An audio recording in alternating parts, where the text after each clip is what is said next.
around, look within. That's the theme for 2023 National Mental Health Awareness this year.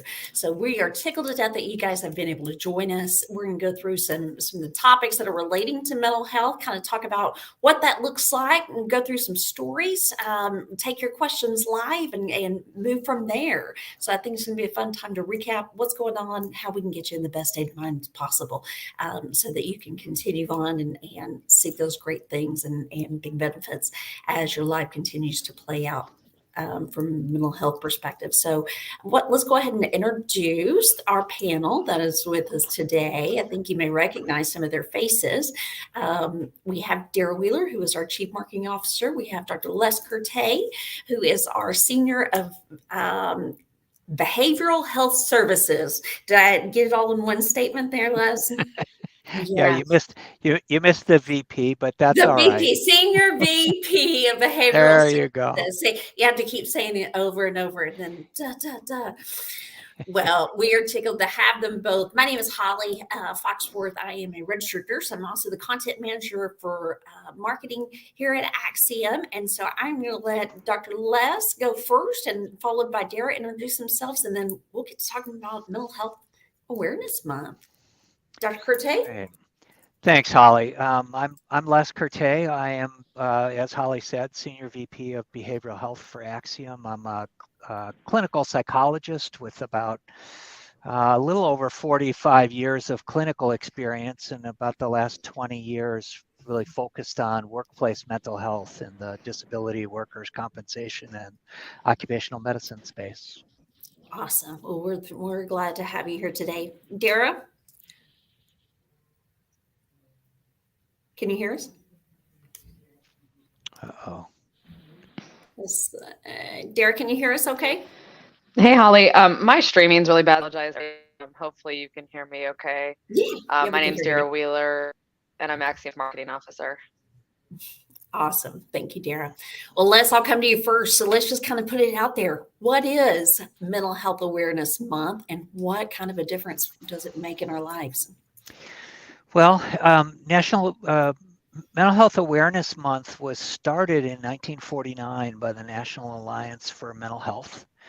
And it's been designated as a month in which it's time for us to really pay attention to mental health specifically. As you've heard me say many times, and we've all said many times, mental health is health. Mm-hmm. And so in a way, we should be carving out all 12 months as Mental Health Awareness Month, but it's a time that we can really devote to making sure that we're really taking into account how people are doing mentally. Yeah, I love that. I love that. Dara, sometimes whenever I think of things that we need to grasp or that we need to understand better, it's almost like you have to hear a story, or you have to recognize kind of what you're going through at that point, or hear what someone else may be going through, to be able to understand what mental health is, and what some of the risks that are associated with that if you don't take care of it, and then also locate some resources. Do you want to talk through? I was going to ask if you would kind of talk through one of the cases that we've seen this last week regarding suicide in the workplace. Oh, Dara has disappeared from the feed. That's okay. You gotta love it. You gotta love technical days. We're all in the office today. Well, I will push it back to you then, Dr. Kertay. Well, it's without doing a lot of detail. I mean, we've had several cases recently where we've been incorporating mental health services, behavioral health services, into our injury case management at Axiom. And, in keeping with that theme of mental health is health. Mm-hmm. And, sometimes either because of the severity of the accident, or because there are some indicators on screening questions that there may be some behavioral concerns, or the nurse who takes that injury call has reason to believe that somebody is having some challenges, Mhm. they'll make a referral to behavioral health, and one of our behavioral health nurses will reach out to that person just to check on them. It doesn't have to be a mental health condition. It's just paying attention to how somebody, if you just had an injury, maybe that's stressful. Right. Recently we had a call with a gentleman who had really been struggling with some social difficulties, had actually been, had gotten severely depressed, and it was, and hadn't, because of that social awkwardness, had been uh, had had been really struggling and unable to reach out and talk to somebody. Mhm. And so that that outreach from the behavioral health nurse was able to make a real difference for that Mhm. employee. And it's something that wouldn't have happened had we not incorporated that behavioral health service into the injury case management. Mhm. Yeah, absolutely. Dare I see you're back? We're glad to have you join us. Thank you, Holly. Sorry about that. I've switched to phone. If can you hear me okay? I can hear you. Yeah, you sound great. Much better. I can hear all of you too. So thank you. Awesome. Well, we were just kind of talking about some of the things that we've seen that have came through, and just like you were speaking about, Dr. Kertay, what stuck out to me the most this last week was the employees that and some of the struggles that they were facing at that point, and that the employer had no idea. So like we would have an employee that may have, sustained a minor sprain strain injury. I think they were on some of the extremities on both of those cases there. Um, you may think that it's just a minor injury, but when our nurses went through that and did that case six and reviewed those questions and asked them the hard questions, et cetera, it's almost kind of overwhelming, really, in some ways, that so many people are struggling with conditions that nobody else knows about, and the employer doesn't know about it. Most say, that they don't talk about it because they're scared of Sure. being judged, and so employers many times will find that it's really a shock to them that they had no idea anything was going on with them. So I think maybe that's one of the reasons that I'm so passionate about it here. And for this week in particular, of us being able to speak with everyone else, it's just, you don't know. You don't know. It's not something Right. you can see on the outside. And these aren't the employees that maybe that you would think. I think one was had served in combat, so it's a person PTSD, had prior suicide attempts, and then we also had another one that had some other issues with. I think he was diagnosed with autism, so maybe there was some communication challenges there, and so being able to have the words to know how to effectively communicate with them, it makes the difference between them here with us and we can continue forward, or them feeling like they didn't have another way out. Yeah. Mhm. Yeah. It's I think that's that's really it, that we it's so easy for us to get isolated with our own concerns, right? Yeah. And you started to say something that I thought was really interesting, Holly, that it's not the people that you'd think of. Mhm. And that's a really interesting kind of segue, I think. 20% of the population at any given time in the US qualifies for a mental health diagnosis. So, that's a diagnosable condition. So something that's severe enough that meets criteria to very likely benefit from treatment. It's 1 in 5. Wow. And it's everybody. Mhm. It's not people that you can point to and say, oh, well, they're really struggling, unless you can. I mean, sometimes you see it, But if we then include the people who have, who have symptoms of anxiety or depression, or, are really, really stressed because of their work, they're burned out on their work. If you include all of that, the numbers are much higher than that. Yeah. You guys have heard me say, everybody who hasn't been stressed the last few years, raise your hand.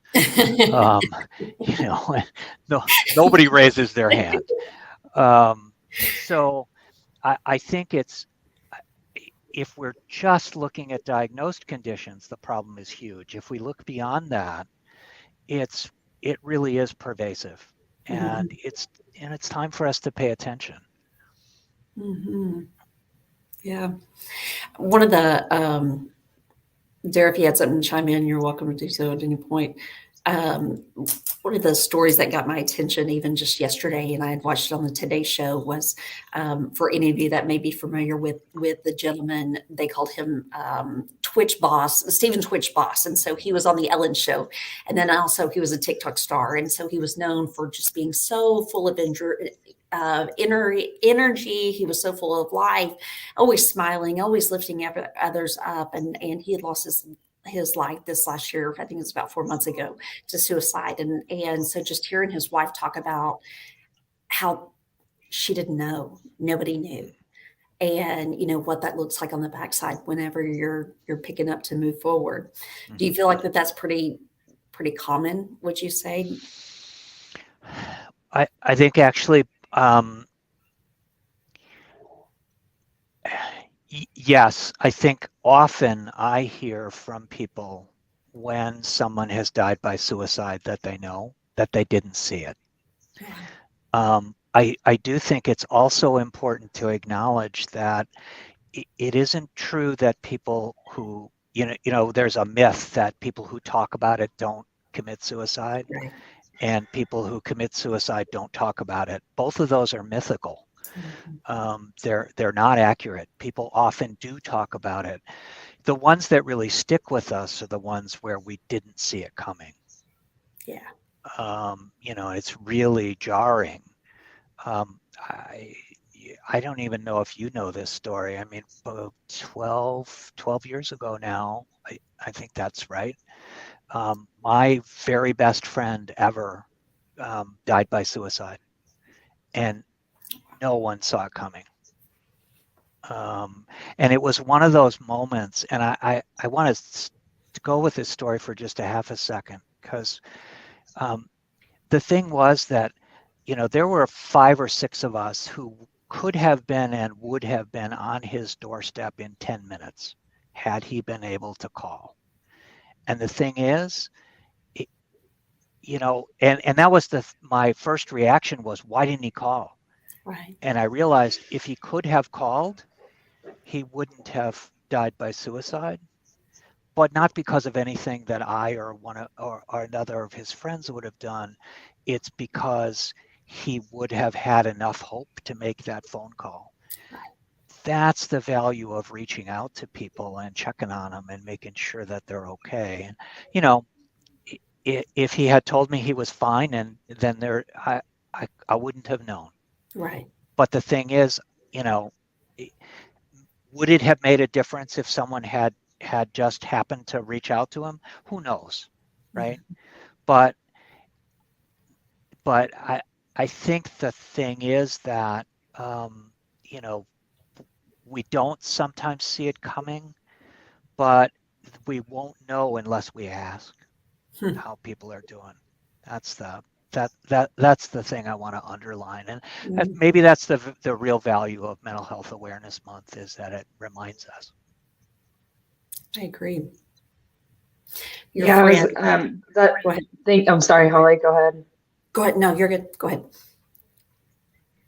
No, I was going to say thank you for sharing that story. I think it's a good highlight of what we're talking about. But, in light of kind of these various stories, of course, we're talking about some of the more extreme examples. But I think that one thing that we hear in all of the spectrum and kind of continuum of example you just brought up between feeling stressed and anxious all the way through, potential suicides. I do think the theme and the reason this is so important to me, and I know I've talked to both of you about it, is that all of those people, whether they're managing minor symptoms of stress or anxiety, or whether there's something more serious going on, are lacking support or lacking resources. And the stigma still associated with it. I think we've come a long way, at least in social media and in some of these spaces, to have conversations, but I don't think we've come as far as we think we have. And so that's the part that I continue to be kind of stuck with these stories that we've had recently with employees at Axiom and all of these personal stories that we've got. We think we've come a lot farther than I think we really have. And these employees still don't feel comfortable talking to their employers or their loved ones about some of these challenges that they face.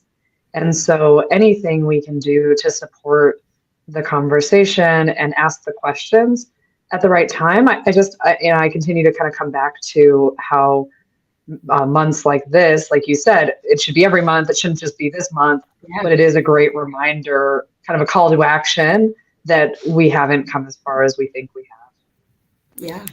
Yeah. Agree. Les, looking back at, referring back to your story, thinking back to that time, what kind of questions did you have? Did you do a lot of second guessing after the fact? Sure. Yeah. Sure, I did. Mm-hmm. I mean, I had lunch with him 2 weeks before his suicide, and he seemed fine. He'd had cataract surgery, for crying out loud, right? Wow. I mean, that's the thing. But I think Dara's making a good point that we shouldn't get lost in either, in that extreme that, yes, it's an extreme story. It's really disturbing. I certainly had survivor guilt. Why did that happen? I knew that he could get into that space. I'd seen him in that space before. I just didn't know that it was happening then. And and I had to ask myself, well, should I have known? I'm a psychologist, right? Yeah. I mean, I'm supposed to know those things, but I didn't. On the other hand, a lot of us struggle on a daily basis, and we put on a good face and we show up at work. And I think that deserves the attention as well. It doesn't have to be extreme, and that's the whole point, right? The whole point of starting to get to the place where we're doing where we're doing as well as we think we are, to Dara's point. I think the point of getting to that place is, let's be able to talk about it and intervene when it's small, right? We don't have to wait until it's a crisis in order to intervene. And you both have heard me, and other people who are listening might have heard me, say, those asking that simple question, how are you doing? And actually meaning it and wanting a real answer. I think is something that can make just a huge difference for all of us. Even days when we're just not feeling great, it's not really a mental health crisis or an issue, but it's like, wow, you know what? I was really feeling tired and stressed, and it was really great to be asked. I've had that experience. I've had that experience at work. I was, we're all in the office. Holly and I are both in the office today, and we're 100% remote. So being in the office is definitely different. One of our colleagues was telling us, she said, I leave the office days like this, and my face hurts, because she said, I feel like I've plastered the smile on. And I don't think she wasn't saying she was being fake or anything like that, but especially when you're around people that you might not see all the time or that are new to you, the interactions that we're having, we've known these people maybe over Zoom or Teams for maybe 3 years, but this is the first time you've met them in person, and plastering the smile on and getting the energy up to have those conversations in person and hug and all the things.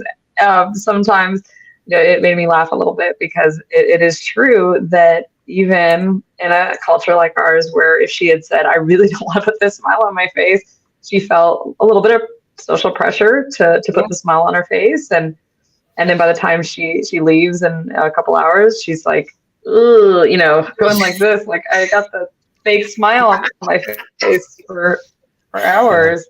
But I just thought that was such a kind of a cute reminder of these challenges. And as we've kind of changed the nature of work, the difference between interacting in person and interacting via a video call like this it makes a big difference. Sure. It does. Yeah. You hear a lot of people talking about that they may seem like an extrovert on the outside, but really they're an introvert when it comes down to it. And it takes a lot of energy to turn the light switch on and dial it up whenever you're out, and then whenever you're back, you're wore out. Yeah. Introverts aren't necessarily people who don't have good social skills. They're people with good social skills that make them tired, right? When I teach a class, I love interacting with students, right? Mm-hmm. I love teaching. When I get done, I come home and all I want to do is stare at the wall for a while. Right? Yeah. I think that's that whole thing about like putting that smile on. For sure. Let's talk about some tips. Let's talk about some practical things that we can be doing every single day to prioritize our mental health. And I'm not talking about all the things that you read in a book. I'm really kind of talking about real life stuff, whether that's, we've laughed many a times talking about your stories, Les, of your wife and the door to the bathroom, and that being mom's time. That's mom's time. When she comes home, she has the bathroom door shut, and everybody just needs a few minutes sometimes. That's right. That's stuck with me for what is it, 2 years now or so. Yeah. But it just, as a mom myself and raising kids whenever they were younger, I that really resonated with me, because we're overwhelmed sometimes. We have a lot going on in multiple different directions. So even as a nurse, I took your tip, and I get it. I see what you're saying, and I've learned a lot about myself this last year, even just being able to sleep again, after the pandemic and all the things that we go through that were associated with that. It's like your mind just turns on and it keeps going and going and going. And so this year's been a lot better I think of being able to kind of calm down and us to really see a big picture view of what's going on in the world. And maybe things are a little less scary pandemic wise than what they were in prior years. Yeah. Well, I think we're able to get out again. Mm-hmm. I mean, that was part of what happened with the pandemic, was that one of our major coping mechanisms often is, getting out, going to a movie, going to dinner, meeting some friends and hanging out for a little while. And all of that went away. Mm-hmm. And, in retrospect, we can argue all day long about, like, did it go away more than it had to? But the truth is, in the beginning, if people will remember, we had no idea what was really happening. Yeah. We had no idea how bad it was, and people were dying. And so, that made a lot of sense, and we got isolated. Mm-hmm. And, now we've got some of those coping mechanisms back. And that's one of the things that I would say as a tip is make sure you stay connected with people. Yeah. And if all you can do is video, then do a video. I like that. Yeah. As far as I'm concerned, video is better than just a phone call. Mm-hmm. I like to see people. And I, despite having to sometimes plaster a smile on my face, I'm not doing that now, but despite, that feeling, it makes me laugh to think about it. But I'd rather be seen. Yeah. So that's one thing, is just staying connected. Mm-hmm. And that's a really important aspect of taking care of our mental health, is to make sure that we stay connected to other people. Mm-hmm. Mm-hmm. Yeah, we're Derek, what do social you? primates. Yeah, Yeah, we're social primates. We that's right. forget Right. we're still just these social primates hanging out with each other. We need Yeah. groups. We need Yeah. people. Mhm. Even for the introverts, they need people. Yeah. So, that's a great tip. I love that. And I do know that, every bit of research on satisfaction and happiness shows that the more connected you are in whatever way you can be connected, church, Yeah. athletics, anything, find something. It's so critical to our happiness and our Yeah. health. Yeah, I mean, you all know I like to work my list. I always like to have a list of things running. Um, that it becomes a little bit. I know we've thought a lot about concepts of self-help, and sometimes that still puts a lot of pressure on the individual to create something better for themselves, and that's not always possible. But I do think the more I think about the way the last few years have gone, some of these become really non-negotiable. This is Yeah. my health. It's not just mental health. It's not whether, my brain's functioning and my mental health is functioning. It's whether I am functioning. It is me as a person and how can I function in my day. And I think just like we would prioritize cancer screening, preventative screenings, any of this is preventative work. And prioritizing that preventative work for me becomes really critical. So I schedule my workouts every day. They are on my calendar. My team knows that if they're trying to schedule stuff for me at noon on Monday, Wednesday, Fridays, it's not happening.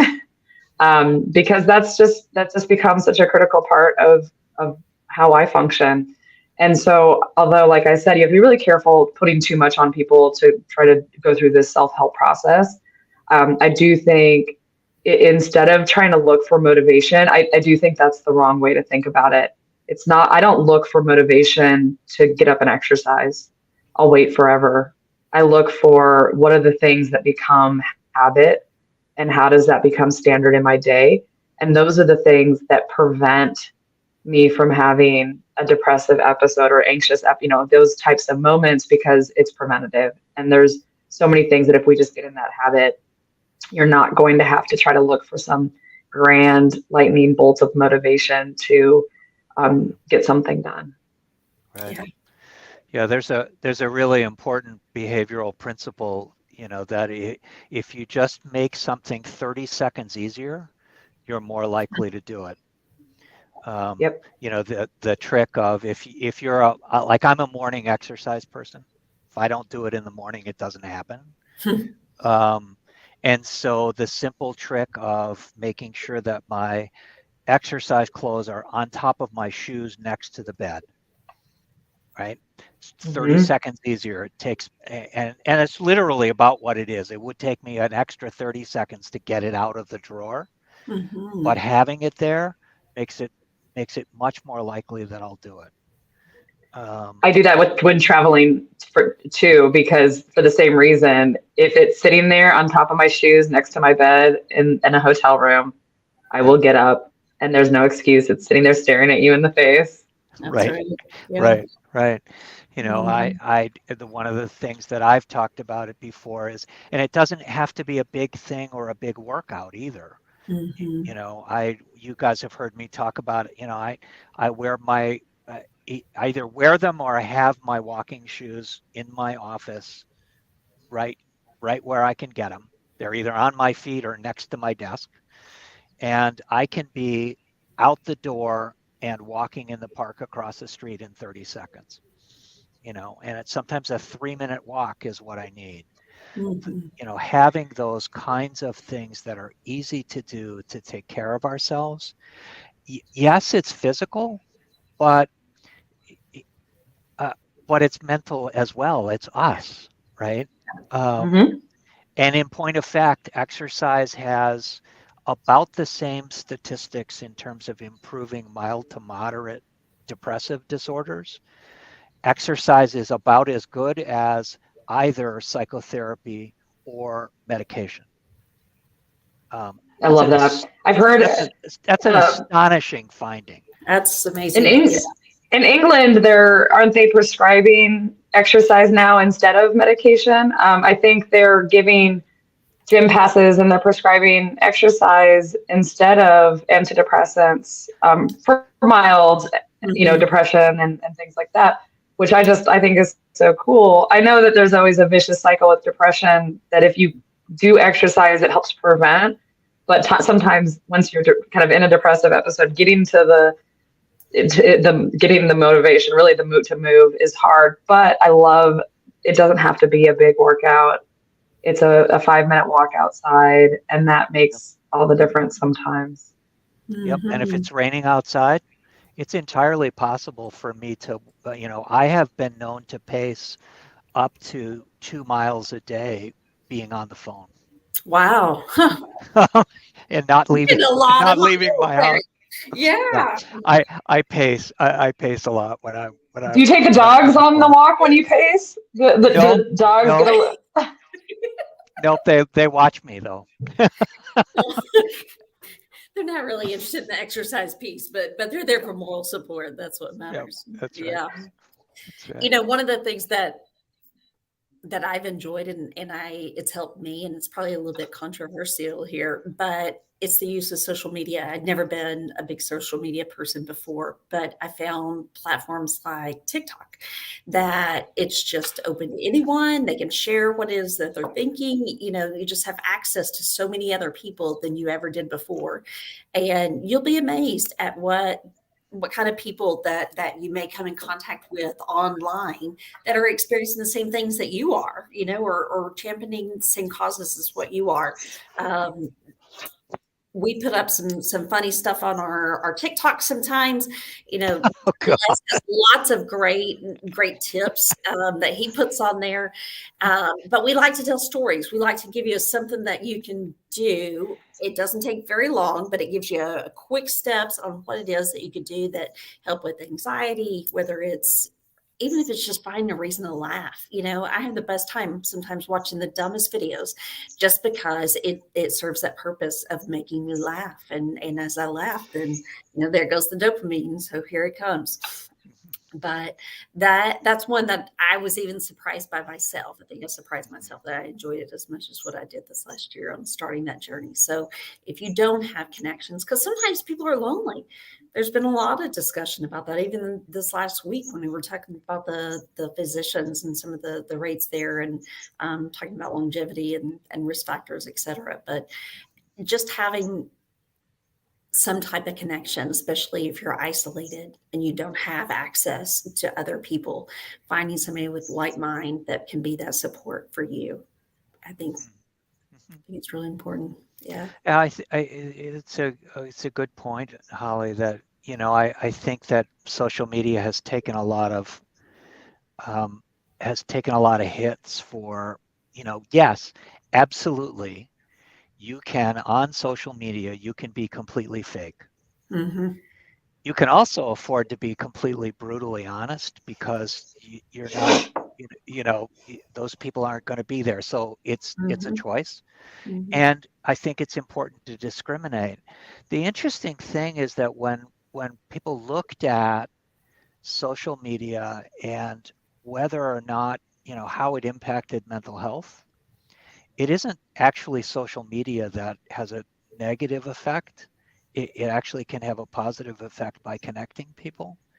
But if you use social media to compare yourself to other people, ooh, bingo, that actually can have a really negative effect. I heard somebody say that social media is both dystopia and utopia all in one.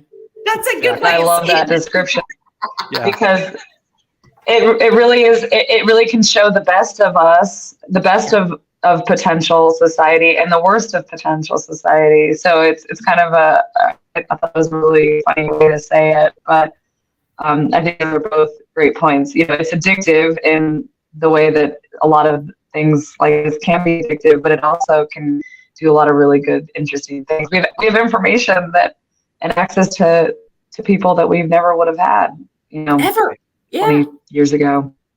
Right. Absolutely. Yeah. Right. You build up friendships, and whether they're just virtual friendships or whether they're real, it's somebody that understands you, and you feel like that you have a connection. You have somebody that's on your side that you can be yourself with. So, yeah, blessing or a curse, it's still up in the air, but there are positive sides of it. And if you don't have access to other people, I think that's something that you may want to look into. Well, guys, we are at the time here of nearing the end, but any closing remarks, any words of encouragement that you would like to leave with everyone as we continue through the month? I mean, I suppose I should have seen that question coming and thought about it more, but I think the thing I would say is just, pay attention to, it's 1 month out of 12, right? To deliberately pay attention to yourself and to the people around you. I virtually promise people that if you'll do that for a month, you'll end up doing it all year. Because of that willingness to connect, willingness to be yourself with other people, and also because you'll see the way that people light up when you reach out to them. You bet. And I think that is my big message for Mental Health Awareness Month is pay attention. And it doesn't have to be the big stuff. It's not just the crises. It's just the day-to-day interactions. Yeah. Dara, how about you? I don't know how to top that. That's pretty great. I know, that was pretty good. Yeah. It's like, bam, Dr. Kertay, you got it. It's a pin drop, Mike Nailed it. moment right there. That's right. Nailed it. No prep. Look at you. No prep. No, I agree. And I echo that. I really, I always think these months and kind of they become arbitrary. We even looked up the history of, Mental Health Awareness Month. Where did it come from? It's like, oh, it's just the first date that they did it. May. Okay. So now May is the thing. But I also feel like we've said, this shouldn't just be 1 month. It shouldn't just be a single day that we talk about it. That's been our main mission, is to drive the conversation forward, get bigger changes happening, because we all are really passionate about helping people and helping organizations do this better. And I continue to see example after example of reinforcing why we're doing this and reinforcing why we've, as a brand and as a company, continued to drive down this path. So I know that we're helping individual people, but I think our mission is really to help big groups and populations think about mental health differently. And I really appreciate everybody who's engaged in that conversation. We've gotten great questions and comments and interactions from people as we've kind of driven through these conversations. And so, I continue to appreciate our community that's out there and helping us have the discussions and break the stigma of this conversation. And all of those that really do start to feel that mental health is more than mental health in its own bucket. It is people's health. And it makes a big difference to talk about it that way. So thank you all. Couldn't agree more. Absolutely. Well, guys, we will wrap here. I will tell you, though, that we have a webinar that's later this month. That one is the one about the anatomy of the unnecessary OSHA recordable. So we'll be going through some summer safety tips, but especially focusing on some of the heat injuries, heat illness. We might even throw in, you guys love to talk about spider and snake bites. Maybe we'll toss in a few things of those. Maybe some scorpions, Holly. Scorpions, we might get crazy. Maybe Bed Bath and Beyond. I don't know if we'll have time. Yeah, but definitely we will have those there. If you haven't already registered for that, we'll make for sure that you get a link to be able to register. And then, in addition to that, June's going to be a wild month for us. So we've got actually 2 events that are coming up in June. We're going to be at Safety 23. That's ASSP. That one is in San Antonio.